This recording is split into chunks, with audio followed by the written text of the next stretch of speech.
പാടാൻ കഴിവുള്ള എഴുതാൻ കഴിവുള്ള ആളുകളൊക്കെ കൂടിച്ചേർന്നാൽ നമുക്ക് ചുറ്റോടുള്ള സാധാരണക്കാരൻ്റെ അനുഭവങ്ങൾ പാട്ടാക്കി കഴിഞ്ഞാൽ അത് കേൾക്കാൻ ഒരുപാട് പേരുണ്ടാവും എന്ന് പുള്ളി അതിലൂടെ തെളിയിച്ചു.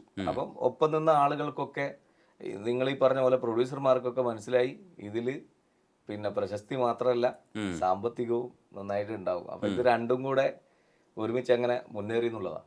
അത് വലിയ സത്യമാണ് നിങ്ങൾ പറഞ്ഞ സാമ്പത്തിക ലാഭം ഇതിനകത്ത് ഉണ്ടാവും, അല്ലെങ്കിൽ ഇതൊരു കച്ചവടവൽക്കരിക്കാൻ കഴിയുന്ന ഒരു മേഖലയാണെന്ന് ആൽബം മീഡിയ ഒക്കെ ശ്രദ്ധിക്കാതെ ഇരുന്ന, അല്ലെങ്കിൽ അതൊക്കെ മാപ്പിളപ്പാട്ടൊക്കെ എന്ത് എന്ന് പറയുന്നത്, ഇതിന് മാപ്പിളപ്പാട്ടിനോട് ചേർക്കാൻ ഞാൻ ആഗ്രഹിക്കുന്നില്ല. എന്ന് പറഞ്ഞാൽ അത് ഒരു തലം വേറെ തന്നെ.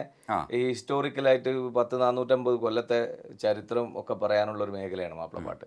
ഇതിന് നമ്മളെ മലബാറിൻ്റെ ടേസ്റ്റുള്ള മാപ്പിളപ്പാട്ടിൻ്റെ പദങ്ങൾ ഉൾപ്പെടുത്തിയിട്ടുള്ള ആൽബം എന്ന് പറയാം. അതായത് മാപ്പിളപ്പാട്ടും നമ്മുടെ ലളിതഗാനങ്ങളും നാടൻ പാട്ടും കൂടെ ചേർന്നാൽ ഉണ്ടാകുന്ന ഒരു മിശ്രിതം പോലെയാണ് സത്യത്തിൽ ആൽബം സോങ് ഉള്ളത്.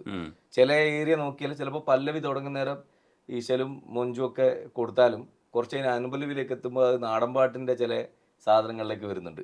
അതിന് ഉദാഹരണത്തിന് കുറേ പാട്ടുകളുണ്ട്. അപ്പോൾ ഇത് എല്ലാം ചേർന്നിട്ട് ഒരു സാധനം ഉണ്ടായി. ഈ ദിൽഹെ ഫാത്തിമ ഇതേപോലെ ഒരു തരത്തിൽ നിങ്ങൾ ലിറിക്സ് ഹിന്ദി ഉപയോഗിക്കുക, മറ്റു ഭാഷകൾ ഉപയോഗിച്ചിട്ട് ഇവിടെ ഇങ്ങനെ ഒരു പാട്ട് ചെയ്യാമെന്നൊക്കെ കാണിക്കുന്നത് ദിൽഹെ ഫാത്തിമ വരുമ്പോൾ അതേപോലെ ഈ റീമിക്സിൻ്റെ ഒരു സാധ്യത ഉപയോഗിച്ചിട്ടുണ്ടായിരുന്നു. അപ്പം അത് പുതിയൊരു ജോണറിനെ നിങ്ങൾ മുകളിലേക്ക് കൊണ്ടുവരായിരുന്നു. അത് കമേഴ്സ്യലൈസ് ചെയ്ത് കാണിച്ചു കൊടുത്ത് അതിനെ എസ്റ്റാബ്ലിഷ് ചെയ്തിട്ടുണ്ടായിരുന്നു. ശരിക്കും ദിൽഹെ ഫാത്തിമ, കൽബാണ് ഫാത്തിമയ്ക്ക് തന്നെ ചെറിയ വിവാദങ്ങളൊക്കെ ഉണ്ടായിട്ടുണ്ട്. അതിനുശേഷം ഈ ദിൽഹെ ഫാത്തിമയിലേക്കുള്ള പിച്ചിങ് എങ്ങനെയായിരുന്നു? ദിൽഹെ ഫാത്തിമ, ഈ കൽബാൺ ഫാത്തിമ എന്ന് പറഞ്ഞ ഒരു തരംഗം ഉണ്ടായി കഴിഞ്ഞപ്പോൾ നെഞ്ചിനുള്ളിൽ നീയാണെന്നുള്ള പാട്ട് ഇതര സംസ്ഥാനക്കാരൊക്കെ കേൾക്കാൻ തുടങ്ങിയല്ലോ. അപ്പം എൻ്റെ ഉമ്മ ആന്ധ്രക്കാരിയാണ്, ഉമ്മാൻ്റെ നാട്. ഉപ്പാവ അവിടെ കല്യാണം കഴിച്ച് അതിൽ ജനിച്ചിട്ടുള്ളതാണ് എൻ്റെ ഉമ്മ. ഉമ്മാൻ്റെ ബാക്കി സഹോദരങ്ങളൊക്കെ അവിടെ തന്നെ, അവർക്ക് മലയാളം ഒന്നും അറിയില്ല. അപ്പോൾ അവർക്ക് ആകെ അറിയുന്നത് ഈ ഉറുദു, ഹിന്ദി, പിന്നെ തെലുഗു അവരെ മാതൃഭാഷയാണ്. അപ്പോൾ അവർക്ക് അതറിയാം. അപ്പം ഹിന്ദിയിൽ കേട്ട് കഴിഞ്ഞാൽ അവർക്കും കൂടെ മനസ്സിലാകുന്നതുകൊണ്ട് ഞാനിത് ഫോണിൽ അവർക്ക് പാടിക്കൊടുക്കായിരുന്നു. അത് കഴിഞ്ഞ് സ്റ്റേജിൽ കല്യാണ വീടുകളിൽ അവിടെ ഇവിടെയൊക്കെ ആയിട്ട് നമ്മളന്ന് ഗാനമേളകൾക്ക് പോകുന്നുണ്ട്. അപ്പോൾ സ്റ്റേജിൽ പ്രസൻറ്റ് ചെയ്യാൻ തുടങ്ങി. ഒരിക്കൽ ഞാൻ കൊയിലാണ്ടി ബസ് സ്റ്റാൻഡ് ഉദ്ഘാടനത്തിൻ്റെ സമയത്ത്, ബസ് സ്റ്റാൻഡ് ഉദ്ഘാടനമല്ല, തറക്കല്ലിടൽ കർമ്മത്തിൻ്റെ ഒരു പരിപാടിയായിട്ട് ബന്ധപ്പെട്ട് ഞങ്ങൾ കുറച്ച് ആർട്ടിസ്റ്റുകൾ, കോഴിക്കോടുള്ള കലാകാരന്മാർ ആയിട്ട് ജലാലും ടീമൊക്കെ വന്നു. കൊയിലാണ്ടിയിൽ നിന്ന് ഞാനും കുറച്ച് ടീമുണ്ട്. അപ്പോൾ ഞാനത് കൽബാൺ ഫാത്തിമൻ്റെ മൈനസ് ട്രാക്ക് ഇട്ടിട്ട് ഞാൻ ഈ പാട്ട് ഹിന്ദി, തമിഴ്, മലയാളം ചേർത്ത് പാടി. അപ്പോൾ ജലാൽ എൻ്റെ അടുത്ത് പറഞ്ഞു ഇത് നമുക്കൊരു നോൺ സ്റ്റോപ്പ് രൂപത്തിൽ. ഞാൻ പറഞ്ഞു ഞാനത് ഐഡിയ ചെയ്തുകൊണ്ടിരിക്കുകയാണ്, എൻ്റെ ഐഡിയയിലുണ്ടത്, എന്നാൽ നമുക്ക് ചെയ്യാം, ഞാൻ പ്രൊഡ്യൂസറൊക്കെ കണ്ടെത്താം എന്നൊക്കെ പറഞ്ഞാൽ നിയാസ് കല്ലൈ എന്ന് പറയുന്ന ആളെയൊക്കെ ഇതിലേക്ക് ജോയിൻ ചെയ്യിക്കുന്നു. ഞാൻ ആദ്യം ജലാൻ്റെ അടുത്ത് പറഞ്ഞിട്ടുള്ളത് നമുക്ക് തേജേട്ടനെ കൊണ്ട് ഇത് ചെയ്യിക്കാം, അതായത് വേറൊരു സ്റ്റൈലിലേക്ക് കിട്ടണം. അതുവരെ ഉണ്ടായിരുന്ന നോൺ സ്റ്റോപ്പ് നോർമൽ പ്രോഗ്രാമിങ്ങിൻ്റെ അപ്പുറത്തേക്ക് ഒരു വെസ്റ്റേൺ കൾച്ചറും ഹിന്ദുസ്ഥാനിയും കൂടെ മിക്സ് ചെയ്തിട്ട് റഹ്മാൻ സാറിൻ്റെ, നമുക്ക് റോൾ മോഡൽ അവിടെയാണ് ഈ പ്രോഗ്രാമിങ്ങിൻ്റെ കാര്യത്തിൽ.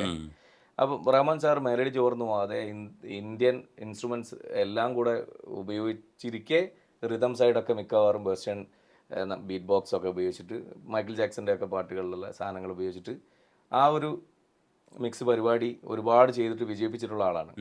അപ്പം ഞാൻ ആ ഒരു പാറ്റേൺ വേണം. അങ്ങനെ നമ്മൾ ഇങ്ങനെ പോയി പറയുന്നത് ഒരു പഞ്ചാബി സ്റ്റൈൽ സാധനം വേണം, അങ്ങനെ ഇങ്ങനെ വായോണ്ട് പറയാനല്ലാതെ ഇതൊന്നും എങ്ങനെ വേണം എന്നുള്ള, അല്ലെങ്കിൽ എങ്ങനെ പ്ലേ ചെയ്യണം എന്നുള്ള വായിച്ചു കൊടുക്കാനോ ഇൻസ്ട്രുമെൻറ്റ്സ് ഒന്നും അറിയില്ല എനിക്ക്. അപ്പോൾ തേജേട്ടൻ്റെ അടുത്ത് പറഞ്ഞാൽ തേജേട്ടൻ ഓക്കെയാണ്. തേജേട്ടൻ ഓൾറെഡി പൊതുവെ അന്ന് തന്നെ വളരെ ഡിഫറെൻ്റ് ആയിട്ട് ഓർക്കസ്ട്രേഷൻ ചെയ്യുന്ന ആളാണ്. സാധാരണഗതിയിൽ നമ്മൾ കേൾക്കുന്ന മാപ്പിളപ്പാട്ടിൽ നിന്നൊക്കെ മാറി പുള്ളിയുടെ ഒരു പ്രോഗ്രാമിങ് സ്റ്റൈലേ വേറെയാണ്. അങ്ങനെ തേജേട്ടൻ്റെ അടുത്ത് നമ്മളിത് പറയുന്നു, തേജേട്ടൻ ഏറ്റെടുക്കുന്നു. അപ്പോൾ മനു രമേശൻ എന്ന് പറഞ്ഞിട്ട് നമ്മളെ എസ് രമേശൻ നായരുടെ മോന് സൗണ്ട് എഞ്ചിനീയറായിട്ട് VM മീഡിയാസ് സ്റ്റുഡിയോയിലുണ്ട്. അപ്പോൾ അവർ ഇരുന്ന് ചർച്ച ചെയ്തിട്ടാണ് പിന്നീട് മനുവാണ് പ്രോഗ്രാമിങ്ങിന് വേണ്ടിയിട്ട് തേജേട്ടൻ്റെ കൂടെ ഉണ്ടായിരുന്നത്. അവരുടെ ഒരു കോൺട്രിബ്യൂഷൻ കൂടിയാണ് ദിൽഹെ ഫാത്തിമ ഇന്ന് നമ്മൾ കേട്ട് തുടങ്ങിയ അന്നത്തെ ഹിറ്റെന്ന് ജനങ്ങൾ വിലയിരുത്തിയ ആ അവസ്ഥയിലേക്ക് എത്തുന്നത്. അപ്പോൾ അങ്ങനെ ഒരു സാധനം ഇറങ്ങിയിട്ട് പിന്നെയും വേറെ പ്രശ്നങ്ങൾ ഉണ്ടായത് എന്താ പറഞ്ഞാൽ, പ്രൊഡ്യൂസേഴ്സിൻ്റെ അടുത്ത് നമ്മളിത് ഭയങ്കര ഹൈപ്പിലൊക്കെ പറഞ്ഞു വെച്ചല്ലോ, ഇത് ഇറങ്ങിയിട്ട് ഓഡിയോ ഇറങ്ങിയിട്ട് നമുക്കൊരു ചെറിയ മൊബൈലൊക്കെ ഉണ്ട്. ഞാനും ജലാലിനൊക്കെ ഓരോ മൊബൈൽ സെക്കൻഡ് ഹാൻഡ് വാങ്ങിയതാണ്, നോക്കിയൻ്റെ. ഒരു ഫോൺ വിളി എവിടെ നിന്നും വരണ്ടേ, നമ്മളെ നമ്പറൊക്കെ അതിലുണ്ട്. അപ്പോൾ ഒരു 4 ദിവസം കഴിഞ്ഞിട്ട് ഒരു റിസൾട്ടും ഇല്ല റിലീസ് ചെയ്തിട്ട്. അപ്പോൾ ഇതിൻ്റെ ഒരു കഷ്ണം വീഡിയോ എടുത്തിട്ട് വിടണം എന്നുള്ളത് ഇങ്ങനെ ചർച്ച നടന്നുകൊണ്ടിരിക്കുന്നു ഉണ്ണിമലയിൻ്റെ അടുത്ത്. പക്ഷേ ഓഡിയോ തന്നെ റെസ്പോണ്ട് ഇല്ലാണ്ടിരിക്കുമ്പോൾ എന്ത് ചെയ്യുന്നുള്ള ഒരു സംശയത്തിലാണുള്ളത്. അപ്പോഴാണ് ഉണ്ണിയേട്ടൻ്റെ അടുത്ത് ഞാൻ സങ്കടം പറഞ്ഞു, ഉണ്ണിയേട്ടാ ഒരാളും വിളിക്കുന്നില്ല കേട്ടോ. സാധാരണ നമ്മൾ അതിൻ്റെ മുമ്പ് ഇറങ്ങിയ വർക്കിൽ സുന്ദരി ഒന്ന് ഗസലായി അത് ഇതൊക്കെ ആൾക്കാർ കേട്ട് ഒന്നുമില്ല അഭിപ്രായങ്ങളും പറയുന്നുണ്ട്, ഇതൊന്നും അറിയുന്നില്ലല്ലോ. ഉണ്ണിയേട്ടൻ പറയും വരാൻ തുടങ്ങിയാൽ നിങ്ങൾക്ക് ഫോൺ താഴെ വെക്കാൻ നേരം ഉണ്ടാവില്ല. അങ്ങനെ ഇതിൻ്റെ വീഡിയോ ലോക്കൽ ചാനൽ ആണ് അന്ന് നമുക്ക് ഏറ്റവും കൂടുതൽ പ്രൊമോഷൻ ഞങ്ങൾക്ക് തന്നിട്ടുള്ള അവരോടുള്ള കടപ്പാട് എപ്പോഴും ഉണ്ട്. നമ്മുടെ ഇവിടുത്തെ MCV അടക്കമുള്ള ചാനലുകളിലേക്ക് ഞാനും ജലാലും ഇതിൻ്റെ DV ആയിട്ട് ജില്ലകൾ തോറും വടക്കോട്ട് ബസ്സിന് പൈസയേ ഉള്ളൂ, ഭക്ഷണം കഴിക്കാൻ പൈസ ഉണ്ടാവില്ല. ഒരു ബന്ന് 2 ആളും കൂടെ പിന്നെ ഉച്ചഭക്ഷണം കഴിക്കാൻ പൈസ ഇല്ലായിട്ട് പങ്കിട്ടെടുത്തിട്ടുണ്ട്. ബസ്സിൽ തന്നെ പല ഇങ്ങനെ എണ്ണി നോക്കിയിട്ടൊക്കെ പോവുക, അത്രയേ ഉള്ളൂ. വേറെ വരുമാനമൊന്നും ഇല്ലല്ലോ, പരിപാടിക്ക് പോയി കിട്ടണ്ടേ. അങ്ങനെ ഞങ്ങൾ ഈ DV ആയിട്ട് പോയിട്ട് ഇവരുടെ അടുത്ത് ഇങ്ങനെ നിൽക്കണം, കാത്ത് നിൽക്കാൻ. നോക്കട്ടെ ഇവിടെ ഇത് പ്ലേ ചെയ്യാൻ പറ്റുമോ, നിങ്ങൾ പോയിക്കോളൂ വിളിച്ചു പറയാന്നൊക്കെ. എന്നാലും ചേട്ടാ ഒന്ന് ചെയ്യണേന്നൊക്കെ പറഞ്ഞ് അതങ്ങോട്ട് വന്നു തുടങ്ങി. അന്ന് ജുക്ക് ബോക്സ് എന്ന് പറയുന്ന ഒരു പരിപാടി ഉണ്ട്, നമ്മൾ ഫോൺ വിളിച്ച് സെലക്ട് ചെയ്തിട്ട് ഇവർക്കൊരു സമാധാനം ഇല്ലാണ്ട് ഈ പാട്ട് ആവർത്തിച്ച് വരാൻ തുടങ്ങി. പിന്നെ കാസർഗോഡ് ഭാഗത്തു നിന്നാണ് ആദ്യത്തെ വിളികൾ മുഴുവൻ വരുന്നത് നമുക്ക്. പിന്നെ ആളുകൾ പറഞ്ഞാൽ വിശ്വസിക്കുമോ അല്ലെങ്കിൽ നമ്മളെ തള്ളുക എന്ന് പറയുമോ എനിക്കറിയില്ല. അനുഭവം എൻ്റെ അനുഭവം മാത്രമല്ല, ഞങ്ങളെ കൂടെയുള്ള എല്ലാവരുടെയും അനുഭവമാണ്. നമ്മൾ ഒരു കോള് വെയിറ്റിങ്ങിലാണെങ്കിൽ, അന്ന് ഇങ്ങനത്തെ ഫോണൊന്നുമില്ല, സാധാ നോർമൽ കോൾ. ഒരു കോളിൽ നമ്മൾ വിളിച്ച് 1 മിനിറ്റ് വിളിക്കുകയാണെങ്കിൽ ആ 1 മിനിറ്റിൻ്റെ അകത്ത് വന്ന വെയിറ്റിംഗ് കോളുകളുടെ എണ്ണം എന്നുണ്ട്. അതായത് സെക്കൻഡ് വെച്ച് ആളുകൾ പല ഭാഗത്തു നിന്ന് വിളിച്ച് അവസാനം ഫോണൊക്കെ ഓഫാക്കിയിട്ടുണ്ട് സ്ഥിതിയിലേക്കൊക്കെ വന്നു. അത്രയും വിജയകരമായി. എനിക്കൊരു അനുഭവം ഉണ്ടെന്ന്. ഒരു ചെറിയ പ്രോഗ്രാം കഴിഞ്ഞ് വരികയാണ് വടകര ഭാഗത്തുനിന്ന്. ബസ്സില്ല, ജീപ്പിലാണ് വരുന്നത്, ബസ് സമരമാണ്. ജീപ്പിൽ അവിടെ നിന്ന് ഇവിടം വരെ ദിൽഹ ഫാത്തിമ പ്ലേ ചെയ്തിട്ടുണ്ട്. അപ്പോൾ ഇവരെല്ലാവരും ദിൽഹ ഫാത്തിമയിൽ ചർച്ചയാണ്. ഞാനായത് പാടിയെന്നോ ഞാനിൽ എഴുതിയെന്നോ നമ്മളെ ഐഡിയ ആണോ ഒന്നും പറയാതെ ഞാൻ ഇങ്ങനെ ഇരിക്കുന്നു. ഇറങ്ങാൻ നേരത്ത് എനിക്കിത് ആരെങ്കിലും ഒന്ന് അറിയിക്കണം. അപ്പോൾ പൈസ കൊടുക്കാൻ നേരത്ത് കിളി എന്നോട് ചോദിച്ചു, നിങ്ങളെ ഇവിടെ എങ്ങനല്ലേ ഈ പാട്ട് പാടിയ ചെക്കൻ ഇത് കൊല്ലല്ലേ ഇവിടെ എങ്ങനെ? ഞാൻ പറഞ്ഞു അത് ഞാനാണ്. നിങ്ങളോ?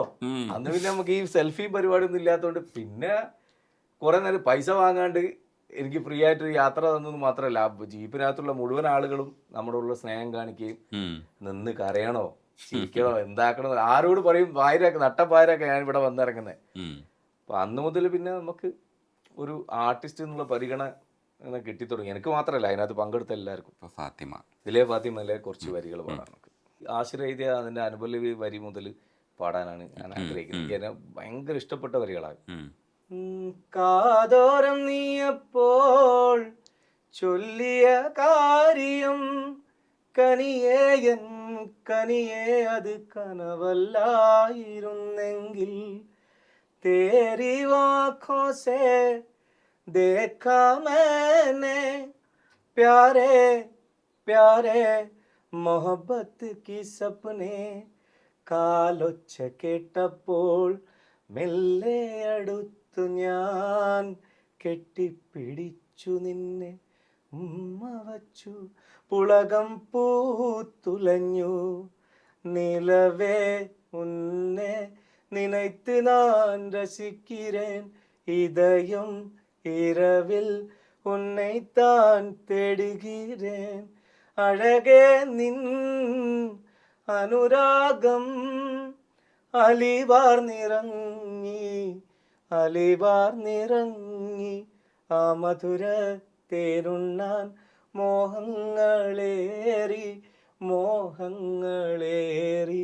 दिल के अंदर तू है ना, सामने भी तू है ना, आँख में भी तू है फातिमा फातिमा